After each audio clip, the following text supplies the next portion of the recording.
Hola, muy buenas tardes y bienvenidos a este simposio internacional sobre mecanismos de colaboración para la planificación presupuestaria. Mi nombre es Matías Bedacarratz, soy vicepresidente de ANEFAC Internacional. ANEFAC es la Asociación Brasilera de Ejecutivos de Finanzas, Administración y Contabilidad. Es una entidad con más de 50 años en Brasil. Y el objetivo de ANEFAC Internacional es establecer vinculaciones con diferentes organismos de Latinoamérica y otros lugares del mundo, con el objetivo de establecer procesos de colaboración y actividades de comunicación como este evento que hoy nos convoca. El tema que hoy nos convoca es un tema realmente muy relevante para toda la comunidad de gente de finanzas. El mundo ha cambiado mucho en los últimos meses y el COVID ha llevado a que la planificación y los procesos de planificación de las organizaciones deban ser, por un lado, reiniciados, porque los planes de este año debieron ser totalmente transformados, pero fundamentalmente este proceso ha reforzado la importancia del proceso tanto de planificación estratégica como de planificación operacional, ya que en este contexto y ahora más que nunca, la planificación hace que sea vital para las organizaciones en el proceso de adaptación, no solo a contextos económicos desafiantes, sino fundamentalmente a los procesos de transformación de los modelos de negocio que esto genera desde los hábitos de consumo de los consumidores y una nueva dinámica y logística que hace que deba repensarse los modelos de negocio. Así que yo diría que dentro de lo que es los conceptos académicos, el concepto de planificación estratégica hoy toma una trascendencia fundamental, así que estamos muy contentos de poder compartir esta actividad con ustedes y poder también compartir experiencias de jerarquizadas personalidades del tema que ahora voy a presentar para que puedan transmitirnos su experiencia y también intercambiar experiencias entre nosotros para que podamos compartirlas con ustedes también. Hoy nos están acompañando André Coutinho. André, si puedes prender la cámara, por favor, para que la gente te conozca. André, muchísimas gracias Hola a por estar todos. aquí acompañándonos. Es un gusto que estés aquí con nosotros. André es socio de Synetics y es a su vez una persona con una jerarquizada experiencia académica. Es profesor de dos universidades muy importantes de Brasil, que son FIA y CDC. Así que un placer va a ser escucharte, André. Nos acompaña también Salvador Mendoza. Salvador es socio del Instituto Mexicano de Ejecutivo de Finanzas. Buenas tardes Salvador a tiene... todos. Sí, buenas tardes, Salvador. Muchas gracias también. Un placer que estés aquí acompañándonos. Salvador tiene muchos años de experiencia, también específicamente en temas de consultoría en planificación estratégica, también en fusiones y adquisiciones de empresas, así que va a ser un gusto también escucharlo a él. Y finalmente Walter Larralde. Walter, si prendes la cámara también, gusto verte nuevamente. Walter es un experto también en temas que tienen que ver con consultoría estratégica. Walter también tiene una maestría en Administración de Empresas en el IAE de la Universidad Austral y es también miembro de directorios de importantes empresas, así que está también muy vinculado a través de su trayectoria en temas que tienen que ver con el tema que nos convoca. Así que realmente muy interesante que podamos haber reunido a todos ustedes para conversar sobre esto. Walter, si te parece bien, te cedo la palabra para que vayas coordinando la dinámica y el proceso de la charla, ¿sí? Muchas gracias, Matías. Bienvenidos a todos y disfruten este momento que vamos a tener junto con expertos. Aquí estamos hablando de mentores. Estuve con André Coutinho en algún momento trabajando, para mí es un referente. Hay gente en el foro también que estábamos escribiéndonos en privado, disfrutando. Matías Mangels, también de Cybnetics, una empresa que quiero mucho y que me ha formado. Así que ellos son líderes de opinión, son mentores míos, así que voy a seguir aprendiendo. Así que hace mucho que no los veo y fue lindo que ANEFAC organizara este foro para disfrutarnos mutuamente. Así que qué desafío, ¿no? De poder hoy irnos desafiados de este foro. Yo los invito a que entren por esta cámara, que entren por esta pantalla que ustedes tienen, pero que salgan diferentes en sus organizaciones. Lo peor que podría ocurrir aquí es que el tiempo valioso que nos dé Coutinho, que nos dé Salvador Mendoza, no lo llevemos después a nuestros foros, a nuestras mesas directivas, para tomar mejores decisiones. Así que la palabra obligada es incertidumbre, la palabra obligada son hablar de escenarios, hablar del desafío que tienen los planificadores hoy para poder seguir manteniendo la creación de nuevo valor organizacional en el tiempo. Estoy seguro que las preguntas de ustedes también, sin lugar a dudas, reúnen años de experiencia. Yo ya conozco a algunos aquí que tienen 30, 40 años de experiencia, algunos 20, algunos más jóvenes, pero seguro que tenemos siglos, como decía un profesor de la maestría, siglos de experiencia embebido en las preguntas que nos estemos haciendo. Así que, ¿cuál es el desafío? Sin lugar a dudas, cuando hablamos de presuponer que ocurrirá algo, ahora seguramente Salvador nos hablará de presupuesto, como André arrancará hablándonos de cómo planear una estrategia organizacional en tiempos de tanto cambio, de tanto dinamismo, y siento que las escuelas de negocio hoy no tienen herramientas y materias para enseñarnos lo que la vida práctica y experiencia real de estos dos expositores traerán. Así que te invito a que te desafíes con lo que tiene André, y yo me gustaría, André, darte la palabra para que empieces con tu exposición, y a partir de allí seguramente surgirán muchas de las dudas. Yo los voy a estar leyendo en el chat, el equipo también, para poder tener las preguntas que ustedes tengan al respecto, y luego Salvador hará lo suyo, para luego al final moderar como un panel donde juntos podamos exprimir la cabeza de estos dos expertos. Así que André, te dejo a ti con tu presentación. Hola a todos, gracias a ANEFAC por la invitación y también ahí a Matías y Walter por la introducción. Mucho gusto estar con ustedes y yo voy a intentar hacer así un panorama sobre para dónde va la planificación, y tengo ahí una agenda: VUCA como el nuevo normal, diseñar el futuro y no solamente aceptarlo, emprender la transformación del negocio, generar impacto positivo, formar equipos y estructuras a prueba del futuro, y para dónde va finalmente los planes estratégicos, presupuestos, y así. Quería traer mucho un punto de vista que tengo compartido ahí con mis socios en Cybnetics, en Latinoamérica, y también con muchas empresas en la región. Entonces, empezando por aquí, creo que eso no es novedad para nadie.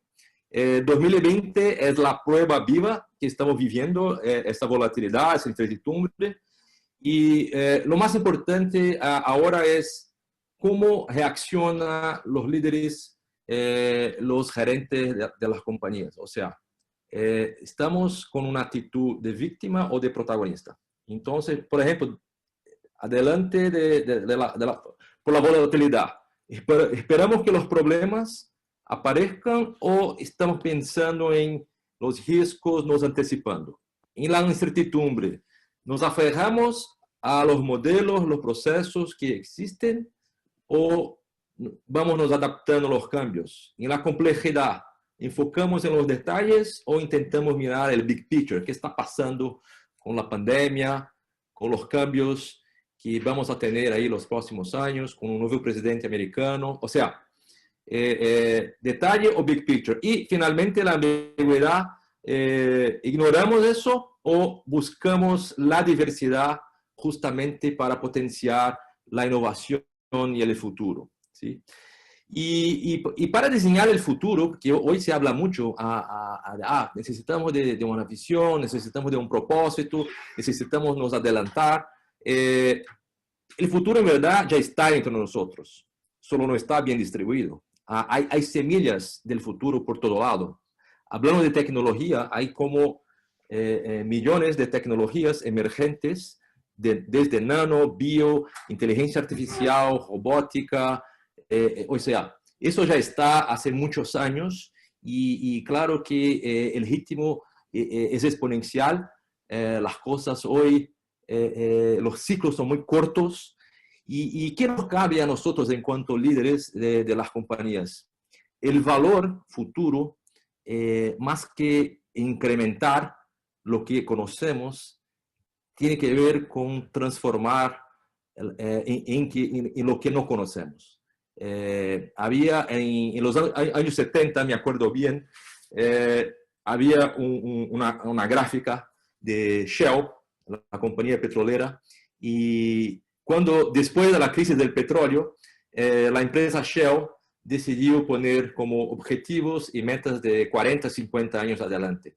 Y uno de esos gráficos tenía algo así, que en el futuro la mitad de los negocios de Shell no dependían más del petróleo, o sea, serían de fuentes renovables, que en verdad por esos tiempos Shell no era mucho porque no teníamos tanta tecnología, no teníamos energía solar, no teníamos otras fuentes, pero ellos tenían esta visión que no vale depender más del petróleo, ¿sí? Entonces, yo tomé este gráfico justamente inspirado por Shell, de que el futuro no es una simple reproducción del pasado. Y sobre todo hoy en día, el futuro tiene una camada importante de transformación que es más allá del incremental. Y justamente la oportunidad que tenemos, como el contexto es muy volátil, muy complejo, lo más arriesgado es aceptar el futuro que cambia a todo momento. O sea, es más seguro estar en un futuro que tú deseas, o sea, un futuro que tú pones ahí una meta, una visión, un propósito de 5, 10, 15 años, que se queda metido en esos cambios. Y los cambios van a continuar, van a acelerar, cambios tecnológicos, competición, pandemias, esos cambios no paran. Ahora, si tienen una visión, si tienen un propósito, creo que las cosas se quedan más direccionadas. Tú tienes más direccionalidad, tú tienes más un camino por perseguir. Y vamos a hablar un poco sobre eso ahora. Ese, por ejemplo, en 2012, el BBVA, ustedes conocen bien, puso una visión del Banco del Futuro. 2013 tiene ahí un banco disponible, o sea, un banco multicanal, experiencia sencilla y conveniente para todos, conocimiento en tiempo real del cliente, soluciones customizadas y conectados a redes sociales. Creo que faltó algo de seguridad aquí, pero está bien. Entonces, esa visión dijo, mira, yo voy a alinear mis esfuerzos para este banco. Yo creo que este va a ser el banco del futuro. Y ustedes saben que BBVA es un banco muy innovador, tiene como varios prototipos de cosas muy innovadoras, sobre todo en Latinoamérica, y por ahí va. Esa es otra compañía que también mira el futuro muy fuertemente, Siemens, empresa alemana, trabaja con infraestructura, ciudades inteligentes, automación industrial, y hace 15 años pusieron este programa estratégico llamado Pictures of the Futures, las imágenes del futuro, y se pone ahí a cada 6 meses discutir y crear esas visiones en varias áreas, de energía y otras áreas más, ¿sí? Entonces, hoy en día, yo veo ahí 3 tipos de compañías, 3 tipos de organizaciones, las que visualizan el cambio que está adelante, o sea, yo necesito me anticipar, yo necesito protagonizar este cambio, y ellos están ahí justamente entre los innovadores y quizás un poco entre los seguidores, ¿tá? Esa es una curva muy conocida de Everett Rogers, la curva de innovación. Después tiene otro tipo, el segundo tipo de empresa que ya están en el medio del cambio, por ejemplo, el sector financiero. Yo hablo mucho con los bancos, las aseguradoras, están en este momento en una gran disrupción. En Brasil, solo en Brasil, hay como más de 600 fintechs, startups de servicios financieros, rompiendo con productos, utilizando blockchain. Mismo nuestro Banco Central y la CVM son muy emprendedores también. El Banco Central y la CVM hoy en Brasil son como una startup. Ellos acaban de lanzar un nuevo protocolo de pagos que es Pix la semana pasada. O sea, todos emprendedores del sector y justamente estamos en este medio ahí. Y los retrasados, ¿sí? Ese es el tercer tipo. Y hoy hay, por ejemplo, las compañías de media y algunos minoristas están ahí luchando para estar vivos en un mercado que cambió muchísimo los últimos 10, 15 años, ¿sí? Bien, entonces, ¿qué sería la transformación? Ese es un estudio hecho por Accenture el año pasado, y usted puede ver que la disrupción es una realidad. Casi ningún sector económico escapa de la disrupción, y yo comenté algunos ahí: el sector de seguros, bancos, el sector de transporte, todo el sector de movilidad está muy volátil. Y otros más. O sea, la tendencia, en mi opinión, es que en algún momento los sectores se van a derecha, o sea, se van al cuadro ahí de vulnerabilidad o de volatilidad. Eso es un poco que vamos a vivir. Y con eso, las estrategias, casi que cuando tú miras una transformación, una visión futura, los negocios tienen que hacer una fuerza hacia la diversificación, ¿sí?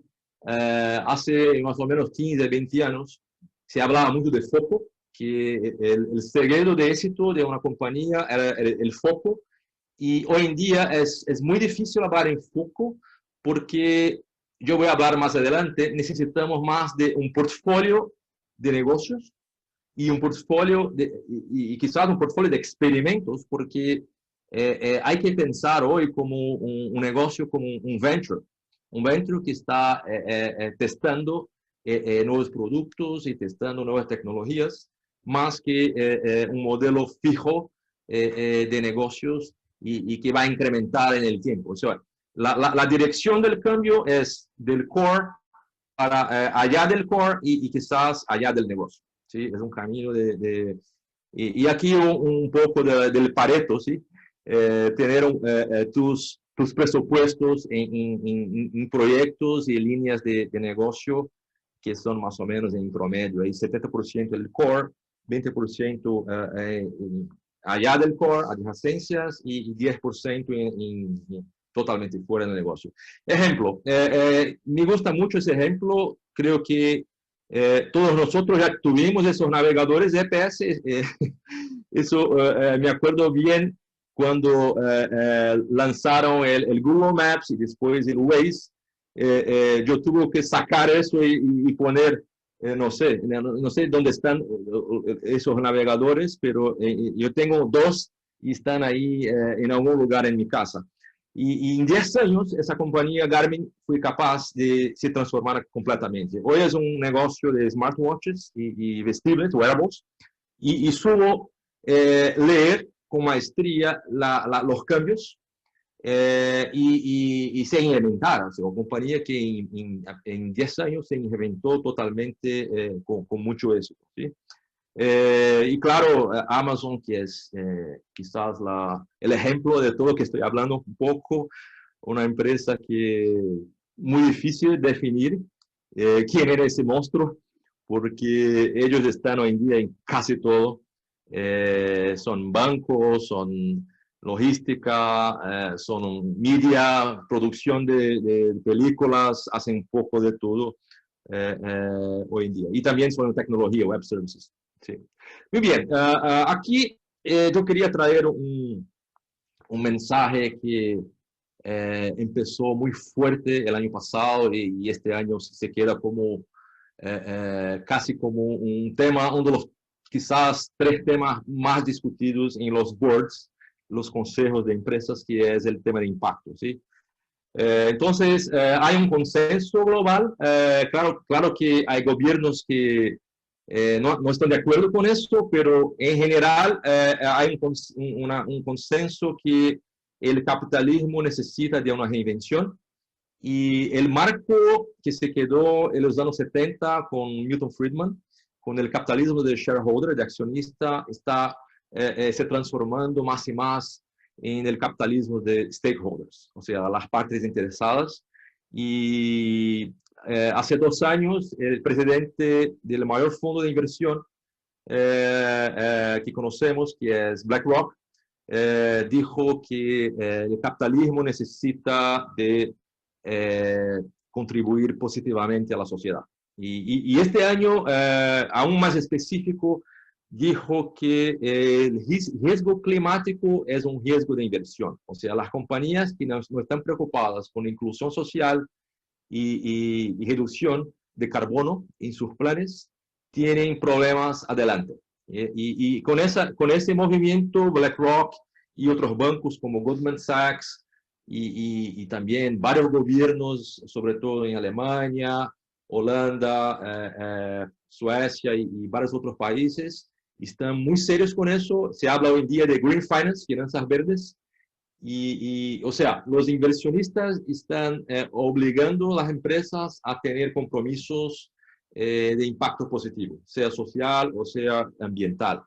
Y todo conectado con los objetivos del desarrollo sostenible, del Sustainable Development Goals, que también es un guía excepcional para el futuro, ¿sí?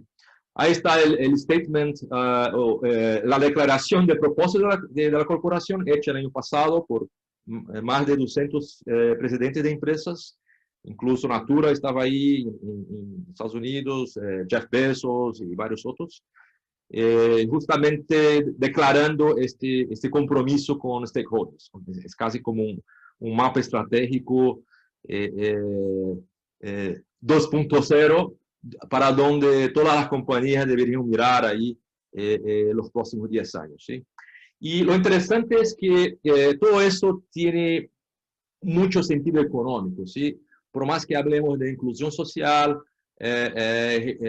reducción de impacto ambiental, hay como mucha oportunidad económica en áreas como movilidad, salud, energía. O sea, se puede conectar, ¿no? Se debe conectar esos objetivos con los productos, los servicios, los mercados. O sea, el negocio pasa a tratar de eso de manera muy integrada y muy armónica, ¿sí? Aquí un ejemplo de Philips. Ellos hicieron un gran movimiento en la dirección de la economía circular. Economía circular es básicamente la regeneración de recursos, de productos. O sea, toda la línea de productos de Philips están se transformando. Por ejemplo, ellos no venden más lámparas, y sí Light as a Service, luz como servicio, para justamente reaprovechar los productos y otras cosas más ahí en línea, ¿sí? Bien, formar equipos y estructuras a prueba de futuro. Traigo el ejemplo de Google, que no es Google, es Alphabet, es la holding. Y a la izquierda están ahí el Google que conocemos, una empresa que creció exponencialmente los últimos 20 años, con varias adquisiciones, varios spin-ins, como Google Maps, YouTube y otros. Y lado derecho es el futuro de Google, que no tiene mucho que ver con Google, es otra cosa. Es la diversificación de Google, que está en Alphabet. Y básicamente hay 2 estructuras que quería destacar acá. Una es el X. El X es una estructura de innovación futura avanzada. Es una mezcla que es un modelo único. Y en Brasil, ya voy a hablar sobre ellos. Hay 2 modelos como ese. ¿Por qué es único? Porque junta investigación, desarrollo y diseño avanzado con venture building, o sea, creación de negocio. Es una combinación única porque esas cosas en general están como, una cosa está con la universidad, a otra está con un grupo de expertos y el desarrollo de negocio está con las empresas. O sea, Google X es todo en un único lugar. Y la segunda estructura es la Venture Capital, Corporate Venture Capital, ¿sí? Entonces, yo voy a traer un ejemplo de Latinoamérica, Marco Polo, que muchos de ustedes conocen. Marco Polo el año pasado ha decidido mirar al futuro. Y 10 años y quieren salir de un bodybuilder, o sea, una empresa que hace autobuses, para una empresa que hace sistemas inteligentes de movilidad. Es un cambio tremendo, 10 años, y para eso puso dos negocios ahí adyacentes o negocios paralelos. Mobility Systems, Mobility Services, ¿sí? Ellos tienen como objetivo en 5 años quizás traer 40-50% de ingreso con esas dos cosas, ¿sí? Pero ustedes preguntan, mira, ¿cómo van a hacer? Ellos necesitan de estructura para eso. Necesitan de gente, de equipo, de presupuesto. Y van a hacer eso con Marco Polo Next, que es el X de Marco Polo, o sea, la estructura de innovación avanzada. Y Marco Zero, que es una estructura de Venture Capital, ¿sí? Y solamente con un ejemplo, ¿qué está haciendo Marco Polo Next? Ellos están conectando todos los actores de movilidad, incluso los operadores de autobuses, los inversores en proyectos grandes de movilidad, incluso el proyecto de movilidad, el proyecto urbano, que se hace todo el rediseño de la estructura de movilidad de una ciudad, las plataformas, por ejemplo, Moveit, o Uber, que sea esas plataformas online, o sea, conectando todo eso y ofreciendo eso a los municipios. Esa es un poco una de las visiones, uno de los negocios en que están metidos ahora, son sistemas completos de movilidad. Y no solamente el autobús, que es una parte chica ahora. Embraer también es una estructura avanzada de innovación futura y ellos tienen estructura X y tienen 3 proyectos. El Beacon, que es un Uber que conecta profesionales de mantenimiento en todo el mundo. Es un Uber de mantenimiento de aviones. El EVTOL, que es un taxi volador. Y esto es una asociación con Uber. Uber invitó a Brian Barrera para hacer ese proyecto que se queda listo en 3-4 años más o menos. Y el Five Flight Plan 2030, que ese es bien innovador, que es el sistema de control aéreo urbano, pero no para los vehículos que conocemos, pero para drones, para taxis voladores, esas cosas. Ese es el proyecto más adelante, ¿sí? ¿Y para dónde va la planificación? ¿Sí? Esa es mi última parte. Geoffrey Sanders, que es director de un instituto de estudios futuros en Europa, dijo, una cosa estamos seguros, seremos atacados por algo. Solo no sabemos cuándo y dónde. Por eso necesitamos resiliencia. Entonces, básicamente se cree mucho que la planificación necesita más y más de un monitoreo continuo, o sea, ¿qué está cambiando? O sea, ese radar, ese monitoreo continuo de tendencias, una exploración, una inteligencia.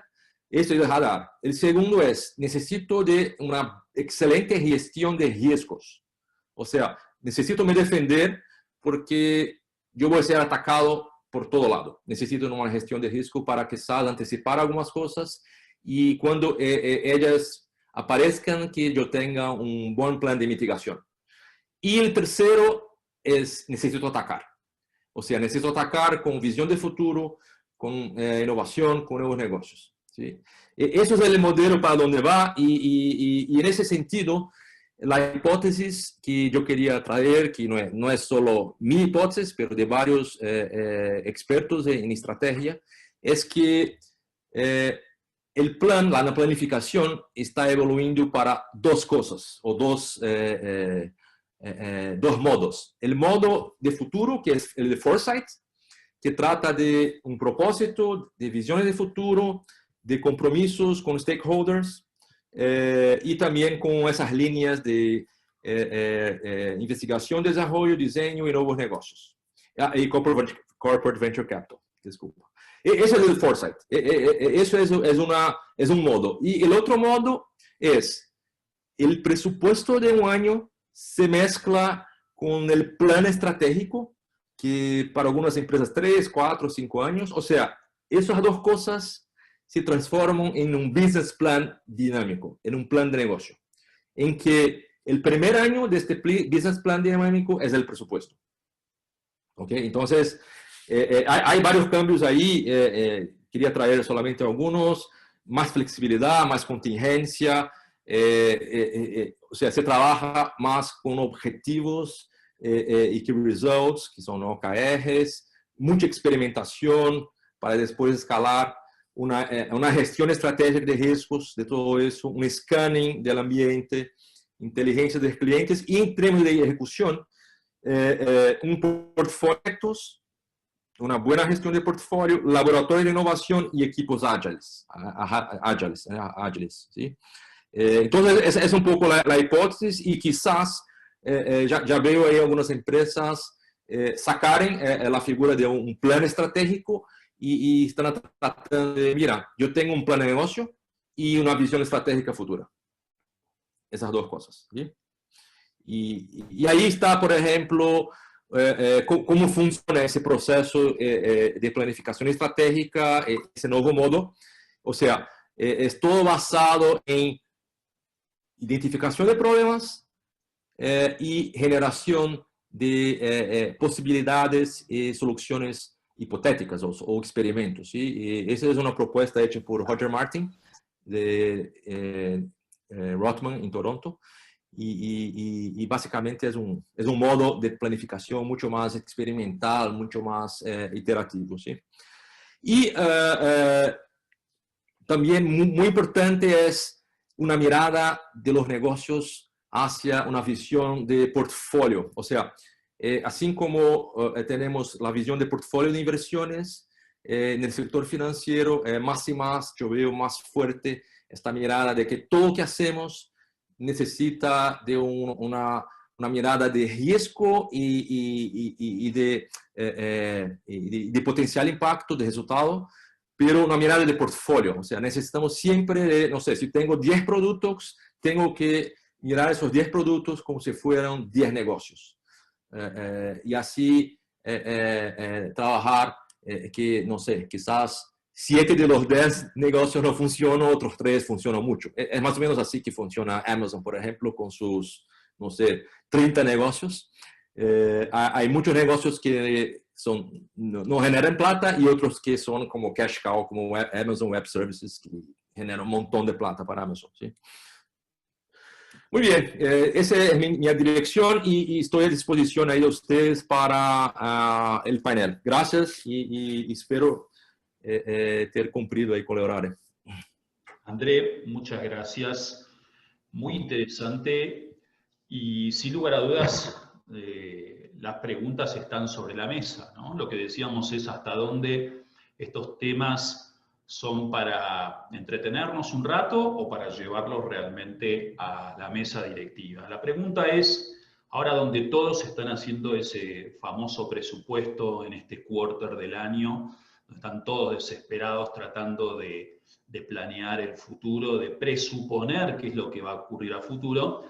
Sé que Salvador nos hablará un poquito más al respecto de organizaciones presupuestales y demás, pero la pregunta es, y seguramente tenemos un panel al rato, pero quiero despertar con esta mirada, ¿hasta dónde estamos pensando, en lo que André presentaba, en romper las fronteras de nuestra organización en materia de nuevas audiencias, comunidad, productos, servicios, ¿no? Entonces la pregunta es sostenible nuestro modelo de negocios? André mostraba hasta dónde el business as usual empieza a estrangularse y hasta dónde la transformación comienzan a traer flujos inorgánicos de valor en la creación de valor futuro. Y cuidado, yo siempre suelo decir que en Latinoamérica somos malos planeando, pero peor ejecutando, ¿no? ¿Y qué quiero decir con esto? Es hasta dónde hay un equipo que está pensando en el negocio futuro, en los flujos inorgánicos. Yo entiendo que muchos países han invertido en innovación, en tecnología, en creatividad. Y Latinoamérica, para vernos competitivos, a veces hemos rasurado, hemos achicado gastos a partir de tener una estructura mucho más operativa. Y pareciera ser que la operación es una adicción en las organizaciones. Con lo cual, los líderes, en vez de estar pensando en esta mirada de futuro, están operando el día a día, enamorados de sus productos, buscando satisfacción de lo que hoy inmediatamente nos da, nos hace sentir que estamos trabajando, duro, fuerte, con todo, ¿no? Vuelvo cansado a casa de tanto trabajar, pero en cosas operativas que ya podríamos delegar a otras áreas de la organización y sin embargo, el trabajo de líder, ¿quién lo está haciendo? Porque si los líderes están operando, la pregunta es ¿quién está mirando a futuro para la generación de nuevo valor? Entonces la pregunta que te sigue en pie con lo que André presentaba y luego reforzaremos en el panel de preguntas previo a darle a Salvador es ¿quién está pensando en romper esas fronteras? ¿Quién está pensando en este impacto positivo de no solamente buscar el profit, sino que buscar un profit para los inversores donde al mismo tiempo tengo un impacto en la comunidad, en la sociedad, al mismo tiempo tengo un impacto también en el medio ambiente y tengo una contribución? Porque ¿de qué sirve tener un negocio exitoso con una sociedad desmoronada? O en realidad los negocios tienen que volcarse más a preocuparse que tanto las comunidades sean exitosas, como las comunidades, sin lugar a dudas, están exigiendo de negocios exitosos para tener fuente de trabajo, para tener sustentabilidad. Estos paradigmas están cambiando, ya están cambiando. La pregunta es si tu competidor va a tomar esta oportunidad antes que tú, ¿no? Y ahí es donde queda esta pregunta sobre la mesa. Número 2, me gustó cuando André hablaba de 3 temas, radar, escudo y espada, ¿no? El tema de quién está poniendo en su planeación, y ahí Salvador nos dirá si en el presupuesto de lo que están haciendo ustedes ahora, hay un fondo asignado a los riesgos. ¿Hemos presupuestado qué pasa si incurrimos en ciertos riesgos? ¿O en realidad seguimos presupuestando la historia hacia adelante? Ya hablaremos un poco más para pasar de lo que es diseñar y formular una estrategia a lo que significa tratar de traducir eso en términos de presupuesto monetario, ¿no? Por otro lado, ¿quién está pensando en el radar de Discovery? Lo que decíamos, ¿dónde estamos co-creando ideas? ¿Dónde estamos proyectando a futuro? La pregunta es, ¿hay un presupuesto puesto a fondo perdido para innovar y saber que una de 10 me va bien, pero esas 9 las puedo perder? ¿O decimos, no, gastaste el dinero y no has logrado los resultados? Es muy difícil que una de una nos vaya bien en la innovación. Y por último hablaba de atacar. Me encantó cuando André también hablaba hasta dónde estamos realmente financiando los proyectos correctos, las iniciativas correctas, porque las ideas son muy buenas.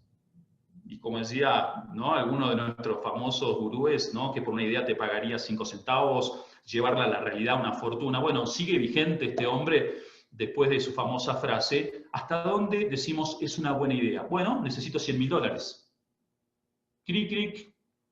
¿Es una buena idea? Bueno, necesito $50.000, ¿no? Así que los dejo pensando hasta dónde nuestros procesos de presupuesto están tomando estas tendencias, o en realidad nos vamos a ir a descansar mañana y hacemos de cuenta que este seminario de ANEFAC nunca ocurrió.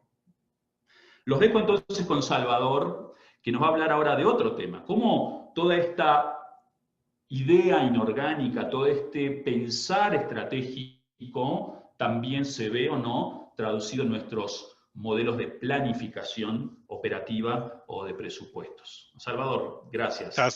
Gracias, Walter.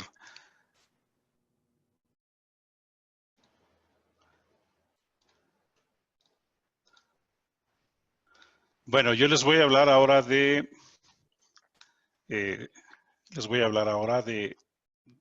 una herramienta que es usada por todas las organizaciones, o eso sería lo ideal, que las organizaciones la utilizaran en el mundo, sean pequeñas, medianas, grandes. Las medianas y las grandes seguro la usan, las más pequeñas seguramente sería una área de oportunidad. Les voy a hablar de lo que es la organización presupuestaria. Prácticamente presupuestar, planear, siempre se dice que es complicado, pero tenemos que hacerlo. Tenemos que hacerlo porque no podemos ir actuando y tomando decisiones que comprometen capital y que comprometen mucho flujo de caja si no sabemos a dónde vamos. El puerto a dónde vamos tenemos que saberlo. Básicamente hay dos herramientas, el presupuesto maestro y el presupuesto base cero. Y algunas, les voy a hablar también de algunas variables recomendadas que se sugieren y las voy a explicar por qué. El presupuesto es prácticamente todos los procedimientos y el conjunto de decisiones que se hacen de toda una operación de una organización con varias sucursales, ya sea país, región de alguna parte del mundo o en el mundo. Cada una debe de hacer su proyección con base en sus oportunidades que tenga. Entonces, prácticamente presupuesto significa saber proyectar o saber planificar. Nadie tiene la varita mágica para decir qué va a pasar en el futuro. Sin embargo, con base en ciertos indicadores se puede predecir. Y con base en estas predicciones es como se pueden ir tomando decisiones. Entonces, entrando ya en la herramienta, en el primero, que es el presupuesto maestro, que normalmente lo conocen yo creo que la mayoría. Es un presupuesto por área.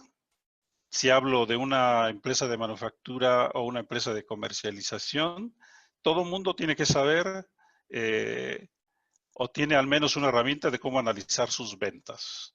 Y las ventas no es solamente el dato concreto de un monto en ventas, es qué estrategia tengo de precio, le voy a premiar el volumen o la posición de la marca para que mi producto tenga un valor en el mercado y la gente o el consumidor lo pida. Se explosionan las ventas, con eso después el paso 2 sería explosionar la capacidad instalada de la planta o de la organización. En caso de una de fábrica sería cuántas personas tengo, cuántas demandaría, cuántos turnos. En caso de una comercializadora sería cuántas compras y cómo negociar el mejor precio. Y después en el paso 3 hablamos de costo de personal. Cuánto cuesta el talento en el área que se tenga, pero cuánto costaría. Después cada departamento tiene que hacer una proyección de sus gastos. Normalmente se hace con base en la historia y con base en los objetivos que se quieren alcanzar. Con toda esta información del punto 1 al 4 se puede armar un estado de pérdidas y ganancias, una PL. Se puede armar un balance y se puede armar un estado de cash flow, que son los 3 indicadores financieros macro, antes de ir a los KPIs, el paso 6, que sería lo que nos diría cuál es la foto de la historia, cuál es la foto del presente y qué foto queremos hacia el futuro. El presupuesto maestro define objetivos básicos, determina la autoridad y responsabilidad de cada área, ¿sí? Facilita el control de las actividades, que nadie se exceda de lo que no está asignado, porque finalmente el dinero es finito, no es infinito. Entonces, el dinero también se tiene que cuidar, los recursos cómo se aplican. Permite hacer un autoanálisis de cómo estamos como empresa. Normalmente lo que explicó Andrés se hace para un periodo de un año, un presupuesto. Hay quienes proyectan y es recomendable para en este momento 3 o 5 años, sobre todo las variables estratégicas de dónde queremos estar. Y finalmente es para utilizar los recursos de la empresa con efectividad y eficiencia. Hay otra herramienta que se llama el presupuesto base cero. Normalmente está seleccionado para empresas más maduras y es partir desde cero. Un enfoque totalmente, como su nombre lo dice, partir desde cero, para que no contamine los datos de la historia, sino la historia es importante, pero hoy, ¿qué necesito para que el negocio siga en curso? ¿Qué recursos tengo y qué recursos voy a disponer? Y eso nos ayuda a que se vea la empresa desde un ojo crítico totalmente diferente. Funciona como una herramienta de transformación, de reestructuración de costos o de control de costos, el presupuesto base cero. No está conectado con los gastos anteriores, por lo que cada división tiene que hacer su propuesta. Está ligado a actividades alineadas con la estrategia. Recordemos que el presupuesto es una parte de la estrategia. Ayuda a conseguir la estrategia. Está ligado a actividades específicas. De esta segunda herramienta del presupuesto base cero, la ventaja sería que ayuda a reducir costos o a optimizar los recursos. Hace ver de la división o de la empresa los aspectos importantes cuantitativos y cualitativos. Crea soluciones que duren en el tiempo. Una de las ventajas de esta herramienta sería que implica de la gerencia y de las divisiones, implica un alto conocimiento de la empresa y del entorno en el que se desenvuelve la empresa y requiere mayor tiempo. Un presupuesto, dependiendo del tamaño de una organización, normalmente dura de 8 a 12 semanas. Lo ideal es no más de 8 semanas para que en lugar de estar dedicando tiempo a solo pensar el futuro, se dedique tiempo al futuro, al presente y se logren esos resultados. En la práctica, en mi opinión y con mi experiencia, la realidad es que se hace un mix de los dos modelos, de un presupuesto maestro y de un presupuesto base cero. El presupuesto maestro te dice todos los logros, toda la rentabilidad, todo lo que involucra a un equipo de trabajo en sus objetivos estratégicos y a lograr. Y el base cero, haciendo un mix, siempre hace reflexionar de qué pasa si no hago esto. ¿Cuáles serían las consecuencias? ¿Qué pasa si sí lo hago? ¿Y cuáles serían las consecuencias? Tanto en optimización de recursos como en uso de recursos adicionales. Obliga a la alta gerencia y obliga a quienes direccionan y tienen cargo de la compañía a que siempre lo vean con ojos críticos. Hace rato se mencionaba, ¿estoy cómodo con lo que tengo hoy? ¿Estoy logrando buenos números? ¿O me estoy adelantando a ciertas tendencias que están pasando pero que no quiero ver? Esta herramienta ayuda a que le pongamos ese ojo crítico y veamos qué es las oportunidades que estamos dejando pasar. La alta gerencia normalmente está acostumbrada a trabajar con retos y esos retos tienen que bajarlos a sus equipos. Una organización o una empresa donde no se reta a sus miembros, obviamente va a lograr los resultados menos posibles. El presupuesto base cero no está conectado con los gastos, eso es una ventaja. No está ligado con actividades anteriores, está alineado con actividades nuevas. Y pasando ya de las dos herramientas de presupuesto maestro y presupuesto base cero, ¿qué variables nos ayudan a pronosticar? Yo aquí puse 6, pueden ser más, pero estas 6 son externas a la compañía o a la organización, pero son importantes para tomar en cuenta lo que está pasando. El Producto Interno Bruto nos dice la historia. Nosotros como empresa tenemos que saber y desagregar ese producto. Por ejemplo, si me voy no sé, 2019 que creció 3%, quizá mi sector en el que me estoy desarrollando quizá creció 10% o quizá cayó 5%. Eso lo tenemos que saber para tomar decisiones. Por eso es importante seguir las variables macroeconómicas y normalmente lo ideal es tomar los que propone cada gobierno en su presupuesto de ingresos y egresos y después irnos irnos a los que dicen los especialistas. ¿Quiénes son los especialistas? Normalmente son los bancos que tienen grandes departamentos de análisis macroeconómicos. La inflación normalmente va a ir ligada también a una evolución de gastos o a una evolución salarial. El desempleo también nos dice si el talento lo vamos a conseguir con cierto costo o menos alto o más alto. El tipo de cambio nos va a decir también cómo nos vamos a llegar si todas las transacciones las hacemos, o una parte de ellas las hacemos en moneda que no es la moneda local, y nos impactan decisiones que pasan en el mundo que no dependen de nosotros. El tipo de cambio es un excelente indicador de cómo los mercados están viendo y cómo están percibiendo el futuro de los negocios. El precio de los commodities, porque seguramente uno de los materiales que uso son esenciales y son estratégicos. No sé, puedo hablar aquí de metales, de plásticos, etcétera. Y es importante seguir el tema de los commodities, porque ese va a ser el impacto en mi P&L.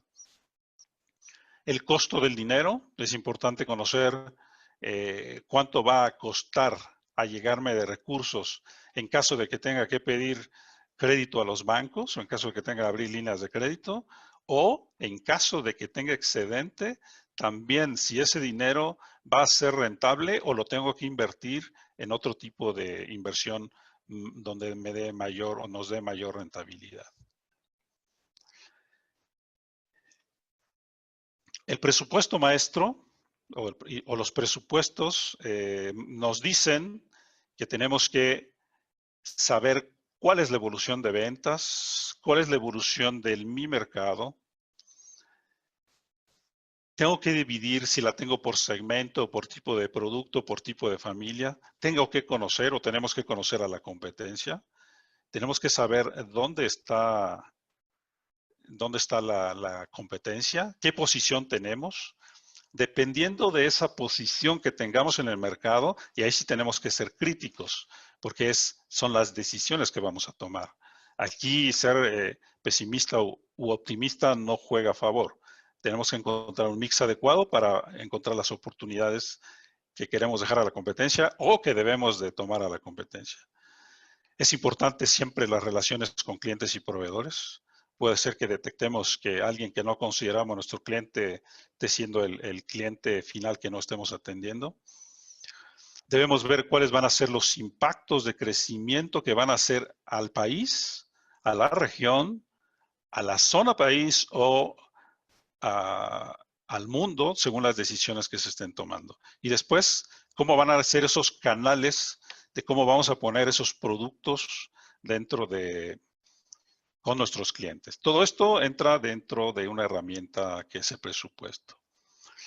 También debemos de ver presupuestos de marketing, si hacemos marketing tradicional o hacemos ya marketing más adecuado al negocio, pensando también que hoy no podemos olvidar el marketing digital.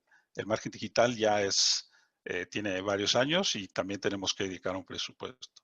El e-commerce, ¿estamos en e-commerce o no estamos en e-commerce? ¿Cuándo podemos ir a e-commerce? Porque si una de nuestras competencias se mete con estas herramientas, estamos en desventaja. ¿Cuál sería la estrategia de precios?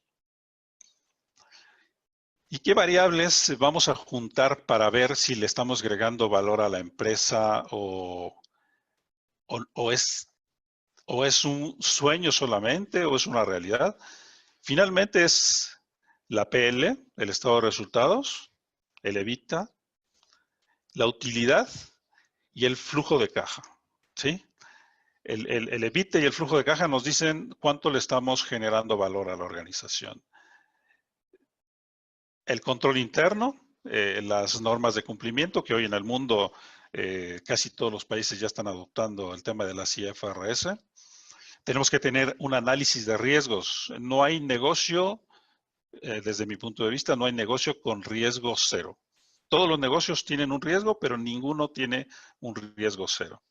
¿Qué presupuesto hoy, que estamos ya en un mundo más digital, que nos ha empujado la pandemia a seguirlo, qué presupuesto vamos a llevar a un tema de ciberseguridad? ¿O no lo tenemos o vamos a estar expuestos Podemos incrementar el negocio, pero podemos estar expuestos y podemos dejar de ser funcionales.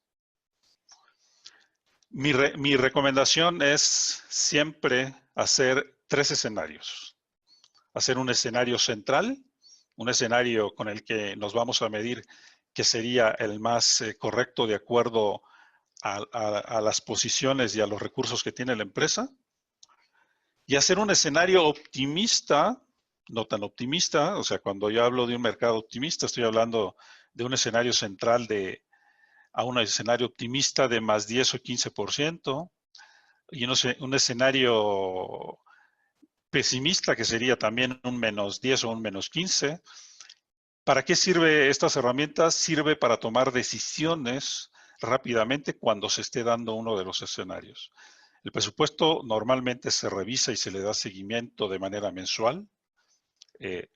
Son las buenas prácticas.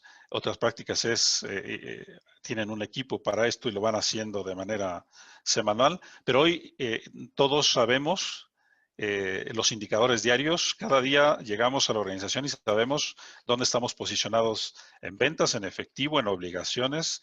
Las herramientas que tenemos o los ERPs que usamos ya nos dan esa información. Y con esto vamos a decidir qué escenario es el más apto para nosotros, sin dejar de lado una contracción o un aumento para poder tener oportunidades y tomarlas y no centrarnos solamente en lo que nos compromete que sería un escenario central, sino también reaccionar si el entorno está difícil.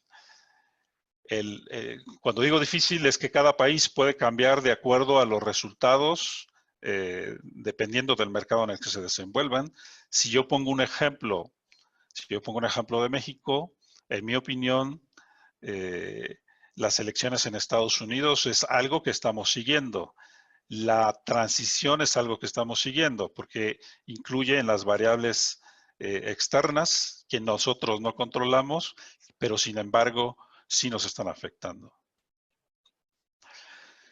Ya resumiendo, una revista española de variables económicas nos dice que en promedio América Latina cae el año 2020 el 7,5% y en promedio, sin especificar país, va a tardar de 2 a 3 años tener el nivel económico que se tenía en 2019.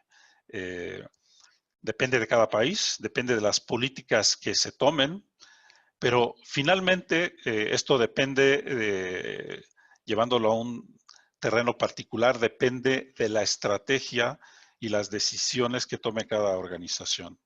Las conclusiones serían sobre las herramientas de presupuesto, es hacer pronósticos, estar cercanos a esos pronósticos, eso se vuelve una ventaja competitiva.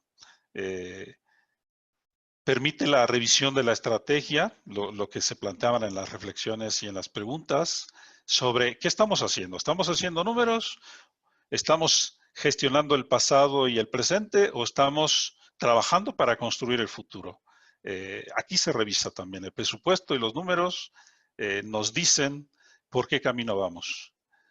Permite crear el futuro de la empresa. Las decisiones que hoy tomamos, es como cuando uno para de estudiar o deja de estudiar, las decisiones que hoy tomamos van a tener repercusión en los siguientes años. Si hoy como empresa tenemos áreas de innovación que están atendiendo a las tendencias de mercado con un ojo más crítico, seguramente en 5 años la empresa va a ser fuerte, seguirá siendo fuerte y seguirá atendiendo al mercado. Si no es el caso, la suerte puede ser totalmente diferente. Y una herramienta de presupuesto crea también una cultura organizativa y métodos apropiados de trabajo. Integra los procesos de planeación y presupuesto, priorizando la alta calidad de los datos. Hoy el tema de los datos es todo. ¿Cómo interpretar esa información? Es mucho más que todo, porque no significa solo generar datos, significa qué estrategia de data análisis tenemos para tomar decisiones sobre esos datos. genera acciones clave para implementar soluciones tecnológicas y eficaces en el futuro y en el presente. Bueno, esa sería mi presentación sobre lo que es la herramienta de presupuesto y en estas dos que presenté, presupuesto maestro y presupuesto base cero. Gracias, Salvador. Wow. Me pregunto hasta dónde presuponer lo que va a ocurrir requerirá también de repensar la manera en que planeamos nuestros recursos. Y yo creo que hay una fuerte retroalimentación entre lo que André contaba recién, de cómo diseñar una estrategia y muy cercano al proceso también de cómo presupuestar, donde a veces estos procesos son bastante intensos, se llevan como un momentum del año, presuponemos lo que va a ocurrir y luego no volvemos a revisarlo. Y este salto al vacío, también Salvador, que nos compartías, que es, wow, hacer un presupuesto como si nada existiera y comenzar a imaginar qué es lo que va a ocurrir a futuro, ¿no? La gran pregunta es si no llegamos ya tarde, muchos de aquellos que están haciendo el presupuesto, si están repensando aquellas áreas que ameritarían ser un outsourcing o si en sus líneas de presupuesto están agregando muchos de estos tópicos que también hablábamos previamente entre la charla de André y la de Salvador. Bueno, llegó el momento de moderar un panel entre André, también Salvador. Tengo varias preguntas, ¿no? Aquí hay algunas que ya están apareciendo y las voy a leer, pero tengo algunas que también he hecho, André y Salvador, y les agradecemos mucho el compartir sus experiencias, compartir también el conocimiento en estos temas. Tengo una, quizá, André, un poquito más alineada a tu presentación. ¿Hasta dónde, sí, y cómo deben convivir, sí, dos agendas? Me encantó cuando hablaste sobre la agenda del business as usual y que montábamos sobre ese business as usual la agenda de la empresa transformada. Y pareciera ser, alineándolo con lo de Salvador, que una es un presupuesto base cero, la de transformación, y la otra puede ser un presupuesto en base a la historia, ¿no? Porque ya es como un ongoing del business as usual. Pero, André, entonces, ¿hasta dónde y cómo deben convivir esas dos agendas, la del business as usual y de la empresa transformada? ¿O son estructuras, procesos o agendas separadas en una misma organización? No sé qué tengas para decirnos al respecto, André, y quizá complementar a Salvador también, ¿no? Sí, quizá puedo empezar. Gracias, Walter. No, ese es un dilema clásico. La empresa A, la empresa B, el sistema A, el sistema B. Y yo creo que los dos sistemas tienen que, primero, son igualmente importantes para la compañía.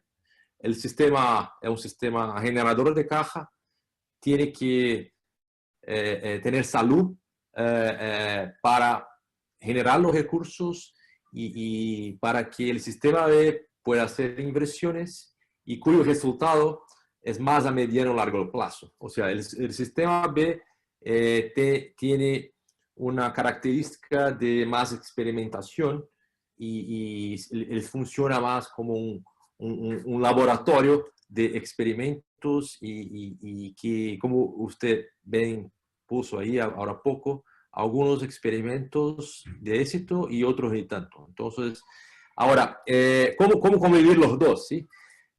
Yo veo que, primero, el sistema 1 tiene que estar muy atento a cuándo el mejor momento para activar los experimentos del sistema 2. O sea, el sistema B es un sistema totalmente experimental. Él no va a escalar nada. Y el sistema A es el sistema que va a operar los modelos de éxito del sistema B. O sea, yo doy el ejemplo de Marco Polo que está pasando en este momento. Marco Polo es una empresa que hace 70 años vende producto. Y con Marco Polo Next, impresionante. Ellos ahora tienen un negocio de servicio que nunca tuvieron en 70 años, o tuvieron que crear una empresa que factura servicio. O sea, pero cuando empiezan a hacer eso, a ganar alguna atracción comercial con los clientes, eso debe pasar al modelo presupuestario. O sea, deja de ser un prototipo, un experimento, y pasa al negocio comercial, al negocio operativo, ¿sí? Y yo sé que para muchas compañías manejar esos dos sistemas hay mucha pelea, hay mucho conflicto, porque la gente del sistema A mira a la gente del B como son los lunáticos, la gente que solamente hace inversión, no genera nada, y la gente del sistema B mira al sistema A, mira, esos son los dinosaurios que no innovan, que están ahí atascados. O sea, al final de la respuesta quería decir, tiene que haber respeto, los dos son muy importantes, igualmente importantes. No existe una escala de eso es más o menos importante, los dos son igualmente importantes.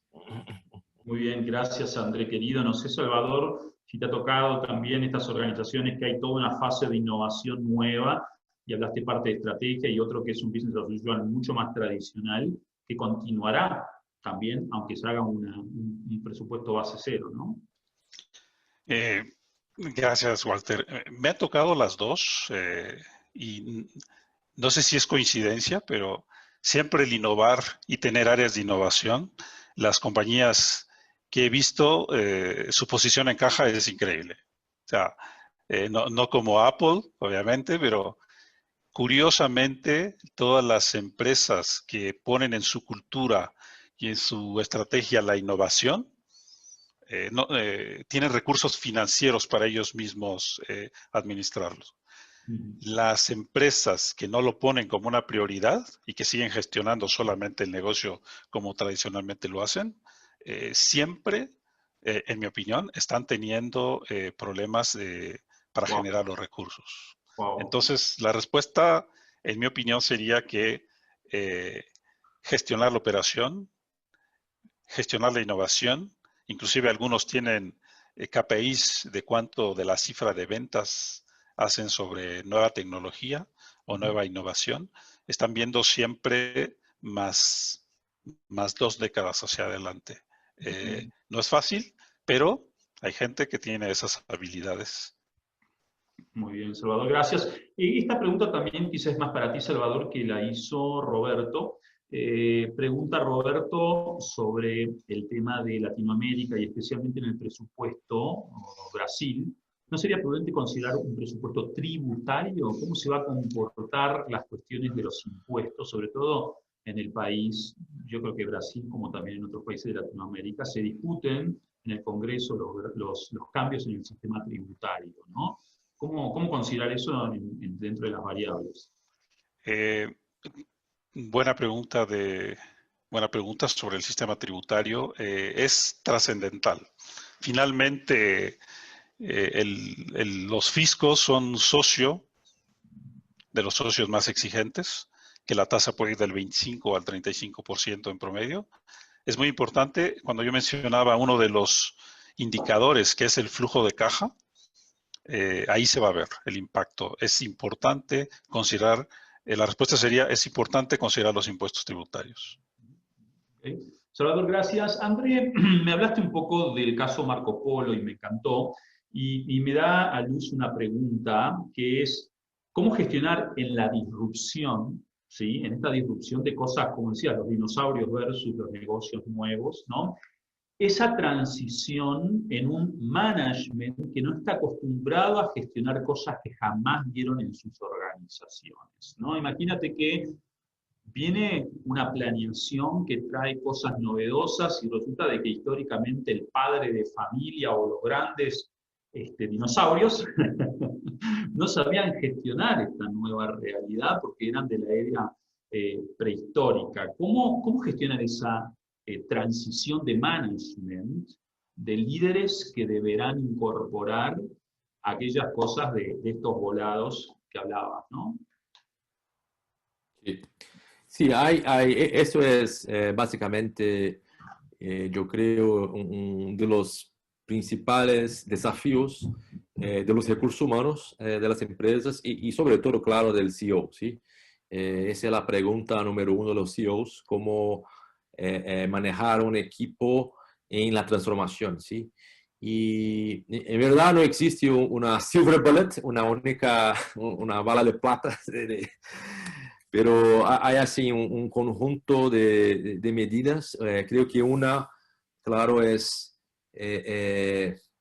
trabajar en un sistema de incentivo más orientado a la tomada de riesgo y también que estimule un intraemprendedorismo. Estoy hablando básicamente de modelos más orientados a stock options, modelos que estimulen que los ejecutivos emprendan más y no solamente cumplan con sus objetivos presupuestarios. Entonces, para mí ese es un primero, quizás tener un sistema de incentivo más emprendedor, ¿sí? Más orientado al emprendedorismo. El segundo es el equipo. Hay que tener una diversidad que posibilite un ambiente de crítica constructiva y de miradas distintas sobre el negocio, sobre el ambiente. O sea, yo veo una excelente práctica hoy en día. Por ejemplo, yo tengo un cliente del sector farma y acaban de poner en el asiento del CEO una persona que ha trabajado 20 años en una industria de bienes de consumo, una industria de alimentos. O sea, es como traer nuevas miradas de otros sectores para un sector que tiene un modo de pensar, los procesos, ¿sabes? Las normas, las políticas muy conocidas. O sea, entonces, eso es un poco, quizás, dos maneras de tratar el tema. Gracias, André. Para los dos, Carmen, ¿sí?, nos hace una pregunta y dice, trabajo en una empresa que está en 3 continentes. ¿Qué recomendaciones nos pueden dar teniendo la necesidad de realizar un mismo plan hacia los próximos 8 años? ¿No? No sé quién quiera responderle a Carmen. Tenés mute, Salvador, querido. Gracias. El plan se va a hacer o se puede hacer dependiendo de si eres el holding o si eres una subsidiaria de ese holding. Si eres el holding, hay que emitir reglas con base en qué se tiene que hacer el plan, cada una de las empresas que pertenecen a cada país, y dar recomendaciones. Y lo que yo explicaba, las variables económicas de cada país. Esas variables normalmente son públicas y normalmente se pueden contrastar con las bases de datos de los bancos. Si eres una filial, es más simple porque vas a recibir esas indicaciones o esos indicadores que ellos te van a proporcionar. Si eres el holding, normalmente plasmas tu situación actual. Quizá los siguientes 2 años, por esta caída que estamos teniendo en 2020, van a ser positivos porque vamos a partir de un saldo negativo. Y después, yo consideraría o te recomendaría considerar un PIB tradicional como cada uno de los países está creciendo y te bases más en el tema comercial o la estrategia comercial y la estrategia de nuevos productos, porque las variables financieras normalmente las puedes proyectar usando la misma inflación anual, salvo que haya habido cosas macro muy importantes, pero normalmente si la inflación se considera y se comporta de la misma manera, las variables económicas las dejas fijas y centrándote más en la estrategia. ¿Cuál es la tendencia de hoy de tus productos? ¿Cuál es la tendencia de tus clientes? Y es ahí donde vas a encontrar las oportunidades y vas a armar el plan a 8 años. Gracias, Salvador. Ahora me gustaría ponerle un poquito de picante a esta charla, ¿sí? Me gustaría, no creo que sea un enfrentamiento, somos profesionales, pero tanto André, me gustaría hacer una pregunta y Salvador, que puede llegar a generar visiones encontradas, ¿sí? Hay frases que conocemos, ¿no, André? Tú también que conoces, esto que decía Jack Welch, que el presupuesto es una herramienta de represión, más de creatividad y de innovación, ¿sí? En Fortune salió, ¿te acuerdas? Este famoso que el 70% de los ejecutivos creían que el presupuesto era un proceso, un estorbo en la organización, ¿no? Entonces, aquí me gustaría Andrés Salvador Andrés, ¿no? ¿Hasta dónde el proceso de la innovación, de la creatividad y de la dinámica del mercado puede traer oportunidades que no estaban puestas en el presupuesto y que de alguna manera la velocidad es mucho más lenta que las revisiones presupuestales y el presupuesto puede decirte, no, presuponemos que esto es lo que debes de hacer, ¿no? Ahí, André, ¿qué opinas tú al respecto? Y por otro lado, Salvador, ¿hasta dónde creemos que estos fumados, locos, innovadores están trayendo cosas que no estaban en el presupuesto y decimos, no, no te voy a dar los recursos? Y puede ser un stopper o un habilitador. ¿Dónde conciliamos estas dos miradas que seguramente tienen, ¿no?, vínculo de relación? Pero me encantaría escucharlos de ustedes dos, ¿no? No sé quién quiera empezar. ¿Hasta dónde llevar este proceso de una manera mucho más dinámica para capturar la mayor cantidad de oportunidades que el entorno nos está dando, ¿no? ¿Quién arranca? Andrew. Sí, puede ser. No, en verdad, yo estoy muy favorable al modelo presupuestario, pero a un modelo que esté adaptado y sea flexible o suficiente para adaptar a los cambios, y que hoy no son pocos, son muchos cambios que existen en el ambiente, y el negocio requiere un grado de flexibilidad y los presupuestos que muchas veces la compañía no tiene. Entonces, para mí el problema no es el presupuesto, pero lo que hacen con el presupuesto, ¿sí? Si toman el presupuesto para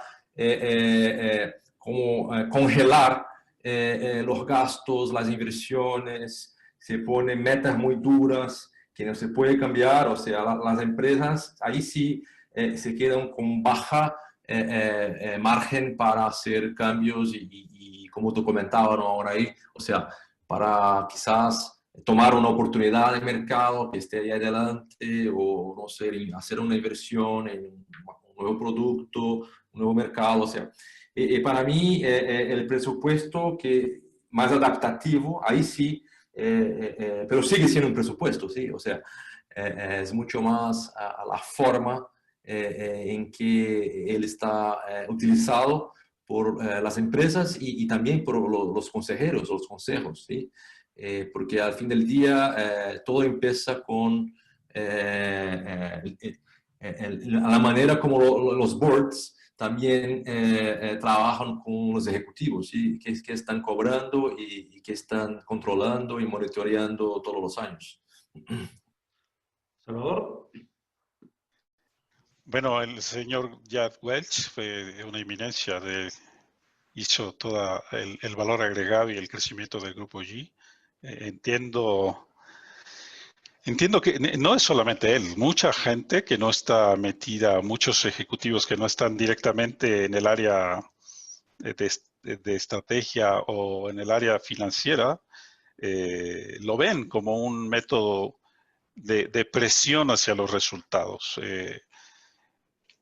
Considero que el presupuesto es la guía, es cierto que tiene sus limitaciones, y como decía André, lo ideal sería tener la madurez y las herramientas para reaccionar y hacerlo flexible, de acuerdo a cómo se vaya presentando la situación económica. Normalmente la macroeconomía de un país no da unos bajones o altos tan fuertes, que, salvo casos como el que estamos viviendo mundialmente ahora, ¿no? Como una pandemia no solo de contagio, sino de que nuestros equipos y nosotros mismos nos pudiésemos enfermar. Entonces, los presupuestos se vuelven importantes porque los recursos seguramente desde el trimestre 2 en adelante, las empresas han redireccionado parte de los presupuestos, pero los básicos, los que son el alma de la empresa, seguramente siguen, porque es lo que sigue consolidando el negocio. Y hoy hemos agregado cosas como primero tenemos que tener salud, nuestro equipo también, y después vemos cómo utilizamos los recursos. Entiendo que el tema de los presupuestos de repente se vuelve una camisa de fuerza, pero es ahí la madurez de cada organización para adaptarse y a estar leyendo la realidad. Finalmente, hay que reportar a los consejos de administración, a los board y a los accionistas. Y aquí va a depender también mucho del tipo de organización. Si la organización es una empresa pública que está cotizando en las bolsas y la reacción va a ser totalmente diferente a si no, es una empresa que no es pública. ¿Sí? Gracias, Salvador. Sí, algunas variables pueden llegar a ser estables o tener ciertos comportamientos, pero hay que ver el consumidor, ¿no? Y hay que ver si de alguna manera el segmento y los clientes tienen como nuevas culturas de consumo y nuevos comportamientos que no están, y que haya un mix que cambie, ¿no? Salvador, esta pregunta es para ti, tengo dos preguntas más, y es, ¿qué pasa si cuando hablamos de un presupuesto en base cero, y ser la primera vez que lo estoy haciendo, estoy errando fuertemente respecto a lo planeado, ¿no? Normalmente, presupuesto base cero es para reflexionar. La reflexión viene de un equipo multidisciplinario. Son expertos en lo que hacen. Si estoy hablando de un equipo, por ejemplo, pongo un área de ingeniería que está buscando la mejora de combinaciones o aleaciones de materiales, ¿sí? A lo mejor la competencia está más avanzada o a lo mejor se vuelve una ventaja competitiva para la organización. Si hay un proyecto base cero en un área de ingeniería, por ejemplo, tiene que medir los riesgos, las ventajas y los riesgos. Si no se tienen medidos las ventajas, los riesgos y solamente se ve el profit a futuro, obviamente el riesgo se va a quedar de lado y puede llegar el riesgo. Como nos pasa diariamente que leemos en la prensa de que muchas empresas de la industria automotriz mandan a revisión miles o millones de autos por esta presión que existe sobre los presupuestos. El presupuesto base cero lo que hace es, hoy estamos bien, pero ¿cómo podemos estar mejor para que eso se vuelva una ventaja competitiva para nuestra organización? ¿Sí? Ok, Salvador. André, hablaste sobre el impacto, ¿no?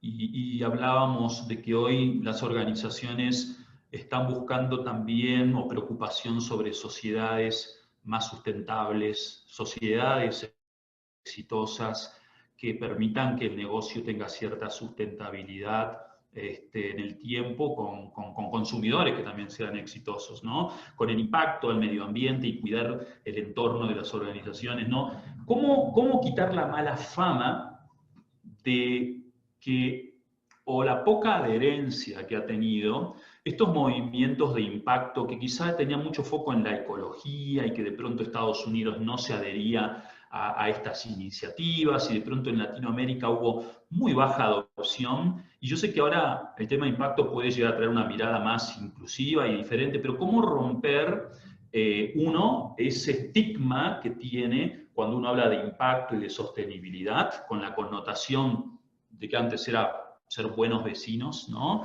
En operar empresas, y sobre todo cómo transmitir a un consejo de dirección que estos temas realmente son para generar más valor organizacional, porque a veces cuesta mucho cuando uno habla de comunidad, sociedad y medio ambiente, decir, no, a veces hay como mucho, si no hay cash y si no genero profit, no financio ningún tipo de estas iniciativas. ¿Cómo educar y cómo desmitificar un poco todo este concepto de impacto, no?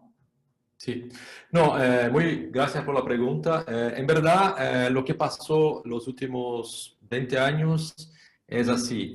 Las empresas empezaron a iniciativas de responsabilidad social, crearon fundaciones, institutos, o mismo pusieron ahí gente experta en medio ambiente para tratar de acciones para manejar el medio ambiente, que esas cosas. Pero el problema es que tanto el social como el medio ambiente estuvo muy desconectado del negocio. No estaba nada conectado con el negocio y era un poco una separación. El social se confundía con filantropía y el medio ambiente muchas veces tenía un poco de activismo y casi como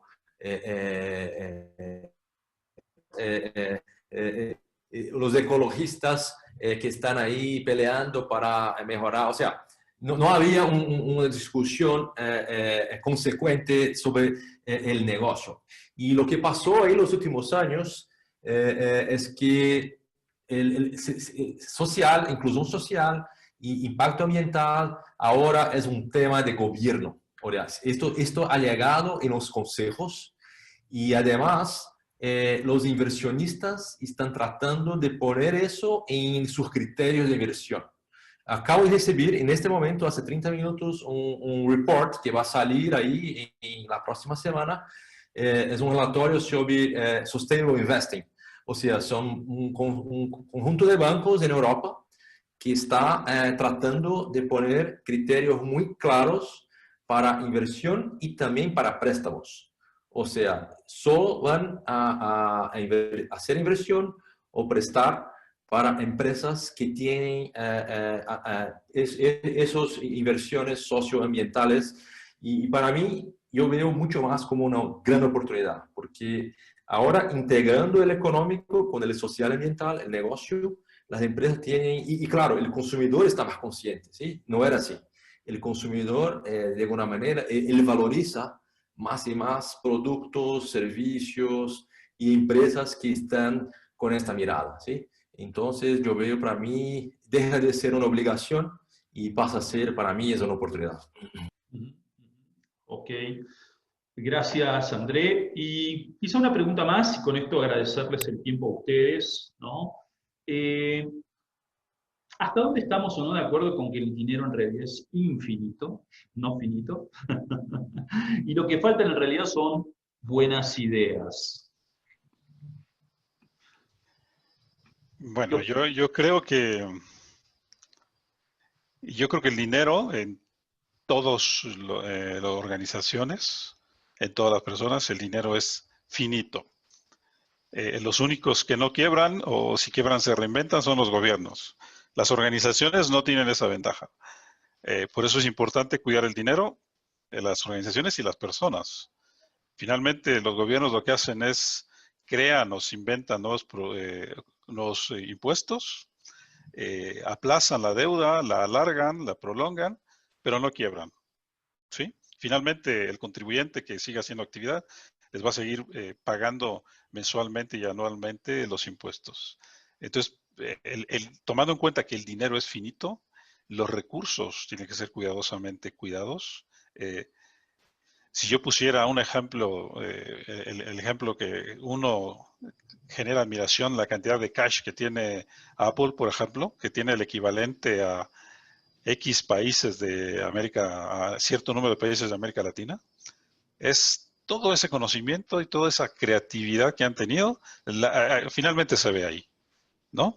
Y cuando vemos que casi todo mundo tiene un dispositivo de ellos, o tres, hay quien colecciona dispositivos, ahí vemos, o pareciera que el dinero es infinito, pero para el resto de las empresas que no son de ese top 20 de tecnología que hoy dominan el mundo, el dinero es finito y se tiene que cuidar, tanto la empresa como la persona. Y existen reglas para la empresa y existen reglas para la persona. Ese es mi punto de vista. Bien.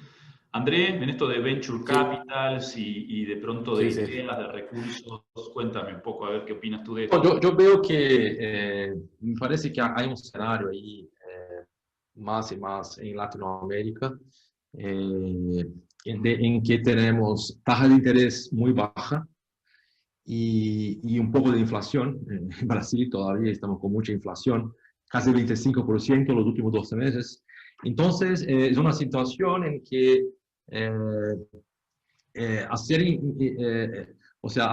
inversión en negocios de venture capital o mismo aplicar en la bolsa, creo que es mucho más interesante que dejar en el banco, ¿sí? Entonces, por un tema de costo de oportunidad, me parece que hay capital, sobre todo ahí de venture capital, private equity, que está saliendo de los fondos de inversión y poco a poco está orientado a esos negocios nuevos, ideas nuevas, algunas futuristas que sea. Y para mí el líder tiene que ser un gran conector de ideas, de personas, de tecnologías. Para mí esa es quizá la característica número uno del liderazgo hoy en día. Es conectar cosas, y una de las cosas es capital, ¿sí? Conectar capital con ideas, con personas, con tecnologías.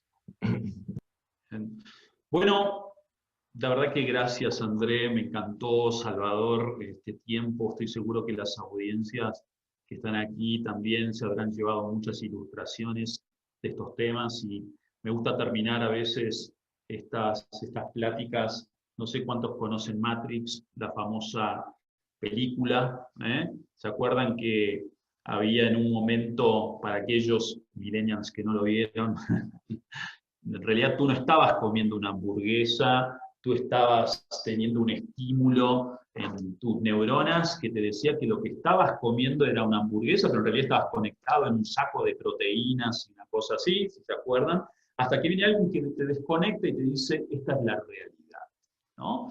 Y te daba 2 pastillas, ¿sí?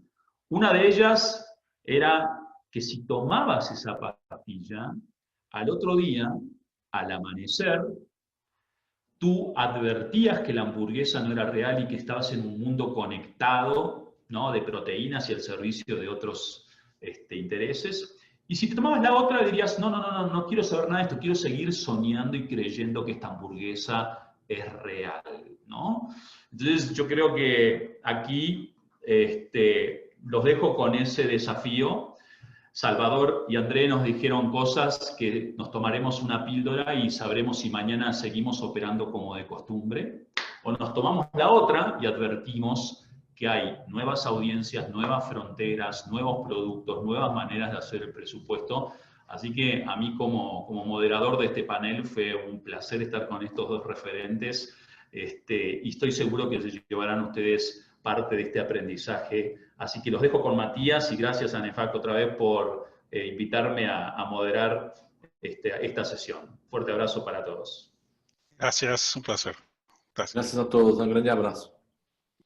Bueno, de nuestra parte, en nombre de ANEFAC, simplemente agradecer a los 3. La verdad que Salvador, Walter y André, ha sido sumamente interesante lo que compartieron con nosotros, muy revelador, y nos deja pensando, como decía Walter, en cuál es la mejor manera de unir estos mundos, ¿no? El mundo de la innovación, el mundo de la presupuestación, que en definitiva construyen un único mundo que es el futuro de nuestras organizaciones, ¿no? En realidad es un único mundo, son 2 caminos que en realidad confluyen, y hay que entender cómo es la mejor manera de trabajarlos en conjunto para poder construir esa empresa que queremos que se materialice en el futuro. Así que me pareció súper interesante, me quedo yo también con varias reflexiones en ese sentido. Así que nuevamente, muchísimas gracias a los 3 por habernos acompañado, ha sido un gusto tenerlos aquí y compartir esta actividad con ustedes. Y a todos los asistentes, por supuesto, muchísimas gracias también por haber compartido este tiempo con nosotros. Esperamos que se hayan llevado muchos elementos de valor para poder tomar algunas acciones o generar algunas iniciativas en sus organizaciones también. Así que dicho esto, gracias nuevamente a todos y esperamos sea hasta un próximo encuentro, ¿sí? Gracias, Walter, André, Salvador. Muchísimas gracias. Un placer. Gracias a todos.